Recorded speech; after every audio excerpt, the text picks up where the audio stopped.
Da 48 ore i cittadini dei comuni costieri serviti dalla diga di Maccheronis nel centro-nord Sardegna devono convivere con un razionamento importante dell'acqua potabile. Nei comuni di San Teodoro, Budoni, Posada, Siniscola e Torpè l'acqua viene erogata a giorni alterni con conseguenti disagi soprattutto per quelle famiglie che non sono dotate di cisterna. Una decisione a cui sono dovuti ricorrere i sindaci a causa della situazione critica sotto il profilo dell'approvvigionamento idrico in cui versano da mesi la Baronia e la Bassa Gallura, in particolare il territorio che va da Capocomino Berchida a San Teodoro Lufraili, tutte aree servite dall'invaso di Maccheronis. Lì la situazione è veramente drammatica, è sotto gli occhi di tutti perché abbiamo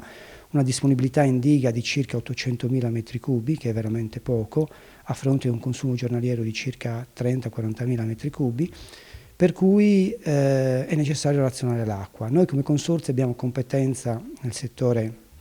agricolo, per cui noi stiamo attualmente distribuendo l'acqua, l'abbiamo fatto all'inizio del periodo di crisi, ma stiamo continuando a farlo solamente come abbeveraggio per il bestiame. Un invaso, quello della diga di Maccheronis sul fiume Posada, che ha visto una riduzione drastica del suo deflusso medio, fino ad alcuni anni fa di circa 140 milioni di metri cubi, a fronte di un'esigenza di circa 20-30 milioni. Nelle loro analisi i consorzi di bonifica sono costantemente in contatto con le stazioni meteorologiche del territorio, ma non è possibile ottenere previsioni attendibili oltre le 48-72 ore. Solitamente nel nostro territorio il mese di novembre è il mese più piovoso di tutto l'anno,